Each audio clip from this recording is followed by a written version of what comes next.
நம்ம இன்றைக்கி பார்க்க போகிறது ஒரு ஹேர் பேக் பற்றி தாங்க பார்க்க போகிறோம். அது என்ன ஹேர் பேக், எப்படி ப்ரிப்பேர் பண்ணலாம்னு பார்க்கலாம் வாங்க.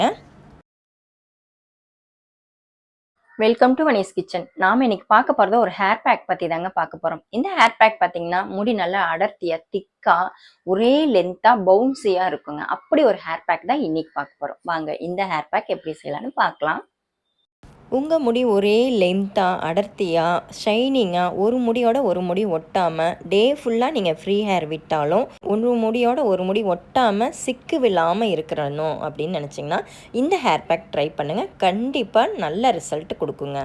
இதில் நம்ம கொள்ளு சேர்த்து அரைச்சிருக்கிறதுனால கண்டிப்பாக உங்களுக்கு முடியோட க்ரோத்துக்கு ஹெல்ப் பண்ணும், மெயின்டைன் பண்ணும், ஹேர் ஃபால் இல்லாமல் மெயின்டைன் பண்ணும். இந்த ஹேர் பேக் எப்படி ப்ரிப்பேர் பண்ணலாம்னு பார்க்கலாம். இப்போ நம்ம இதில் என்னெல்லாம் ஊற வச்சிருக்கோம் அப்படின்னு பார்த்தீங்கன்னா, பச்சைப்பயிறு, கொள்ளு, வெந்தயம் போட்டு ஊற வச்சிருக்கோம்.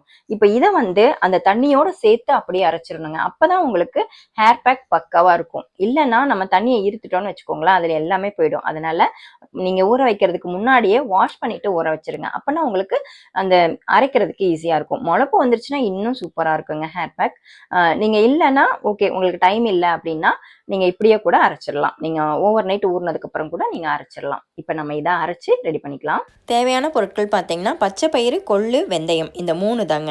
பச்சை பயிறு 1 கப், கொள்ளு 1/2 கப், 1 ஸ்பூன் வெந்தயம், இவ்வளோ தாங்க. இதை நல்லா கழுவிட்டு ஊற வச்சுருங்க. ஓவர் நைட் ஊற வச்சிங்கனாலும் சரி, முளைக்கட்டி எடுத்துக்கிட்டிங்கனாலும் சரி, உங்கள் விருப்பப்படி எடுத்துக்கோங்க. கொள்ளு, பச்சை பயிறு, வெந்தயம் இதெல்லாம் சேர்ந்து எப்படி ஊறி இருக்குன்னு பாருங்கள். நல்லா அரைச்சிட்டு மிச்சம் இருக்கிற தண்ணியை ஊற்றி அரைச்சிடலாங்க.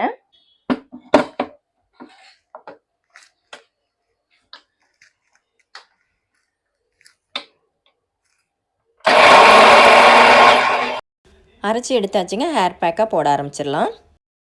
இந்த கன்சிஸ்டன்சியில் அரைச்சி எடுத்துக்கோங்க. நல்லா உப்பி வரும், பொங்க பொங்க அரைச்சி எடுத்துக்கோங்க. நைஸாக அரைக்கணுங்க, முடிஞ்ச அளவுக்கு நைஸாக அரைச்சி எடுத்துக்கோங்க. இப்போ நமக்கு ஹேர் பேக் ரெடி ஆகிடுச்சு. ஹேர் பேக் போட ஆரம்பிச்சிடலாம். ஹேர் பேக் போடுறதுக்கு முன்னாடி ஹேர் வாஷ் பண்ணியிருக்கணுங்க. கண்டிப்பாக ஹேர் வாஷ் பண்ணினீங்கன்னா மட்டும்தான் உங்களோட ஹேர் நல்லா பவுன்ஸியாக அழகாக இருக்கும். ஆயிலியான ஹேரில் ஹேர் பேக் போடக்கூடாதுங்க. அதனால் ஹேர் வாஷ் பண்ணிவிட்டு அப்புறம் ஹேர் பேக் போடுங்க. நல்லா ட்ரை பண்ணிடுங்க, ஈரமாக கூட இருக்கக்கூடாது. நல்லா ட்ரை பண்ணிவிட்டு ஹேர் பேக் போட்டிங்கன்னா உங்களுக்கு கோல்டு பிடிக்காமல் இருக்கும். இதில் நான் ஏன் கொள்ளு சேர்த்து ஹேர் பேக் போடுறேன் அப்படிங்கிறத நிறைய பேர் கேட்டிருக்கீங்க. கொள்ளு ஏன் சிஸ்டர் சேர்த்துருக்கீங்கன்னு. அதில் என்ன ஸ்ட்ரென்த் இருக்குது அப்படிங்கிறத நான் இந்த வீடியோவோட எண்டில் நான் அட்டாச் பண்ணுறேன்.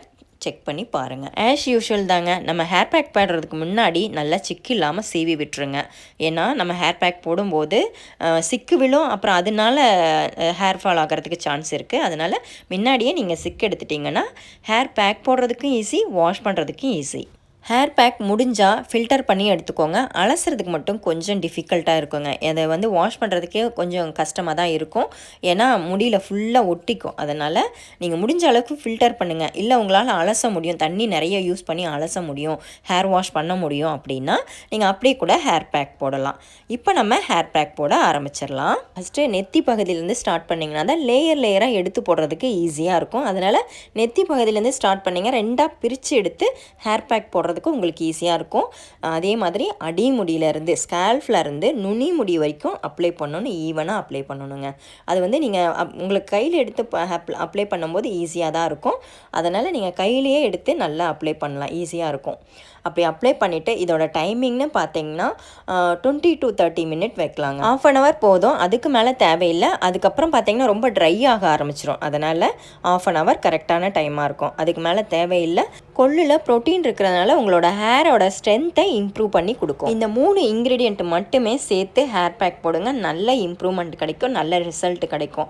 இது கூட நீங்கள் வேறு எதுவுமே ஆட் பண்ணணும் அப்படிங்கிற அவசியம் இல்லைங்க. இதுவே நல்லா சில்கியாக சாஃப்டாக அப்படி இருக்கும். நீங்கள் ஹேர் வாஷ் பண்ணினதுக்கப்புறம் உங்களுக்கு நல்ல ரிசல்ட் கிடைக்கும். ஆஃப்டர் பிஃபோர் நல்ல டிஃபரன்ஸ் தெரியும் உங்களுக்கு பார்க்குறதுக்கு. லேயராக எடுத்துகிட்டு எல்லாம் ஃபுல்லாக முடிச்சுட்டு ஒரு 20 to 30 மினிட் வச்சுருங்க. 30 மினிட் அதுக்கு மேலே வைக்க முடியாது, ஏன்னா ட்ரை ஆகிடும். இந்த 3 இன்க்ரீடியன்ட்லேயுமே ஷாம்பு குவாலிட்டி இருக்கிறதுனால நீங்கள் ஷாம்பு போட்டு வாஷ் பண்ணணுங்கிற அவசியமே கிடையாதுங்க. நீங்கள் எப்படி ஷாம்பு போட்டு கசக்குவீங்களோ அந்த மாதிரி நீங்கள் கசக்குனீங்கன்னாவே உங்களுக்கு ஷாம்பு போட்டு ஹேர் வாஷ் பண்ணின மாதிரி தான் இருக்கும். இந்த ஹேர் பேக் போடும்போது பர்டிகுலராக ஷாம்பு யூஸ் பண்ணவே பண்ணாதீங்க. இப்போ ஹேர் பேக் ஃபுல்லாகவே அப்ளை பண்ணியாச்சுங்க. ஹேர் வாஷ் பண்ணினதுக்கப்புறம் எப்படி இருக்குன்னு பார்க்கலாம். குவான்டிட்டின்னு பார்த்தீங்கன்னா உங்கள் முடிக்கு எந்த அளவுக்கு தேவையோ அந்த அளவுக்கு நீங்கள் எடுத்துக்கோங்க. ஹேர் வாஷ் பண்ணினதுக்கப்புறம் நல்ல இம்ப்ரூவ்மெண்ட் தெரியுங்க, நல்ல டிஃபரன்ஸ் தெரியும். இது வந்து நீங்கள் ரெகுலராக போடணும். வாரத்தில் 1 நாள் இல்லை மாதத்தில் 2 நாள் அப்படியாவது நீங்கள் போட்டு மெயின்டைன் பண்ணினீங்கன்னா தான் உங்களுக்கு அந்த டிஃபரன்ஸ் தெரியும். இந்த ஹேர் பேக் நீங்கள் ரெகுலராக போடலாங்க. செம்பருத்தி பூ கிடைக்கல, செம்பருத்தி இலை கிடைக்கல, எனக்கு வந்து கருவேப்பிலை கிடைக்கல அப்படிங்கிறவங்க இந்த ஹேர் பேக் போட்டு ஃபாலோ பண்ணிக்கலாம். என்னோட வீடியோ பிடிச்சிருந்ததுன்னா லைக் பண்ணி ஷேர் பண்ணுங்கள். சப்ஸ்கிரைப் பண்ணாமல் இருந்தீங்கன்னா சப்ஸ்கிரைப் பண்ணிக்கோங்க, ஃபாலோ பண்ணிக்கோங்க. தேங்க்யூ ஃபார் வாட்சிங்.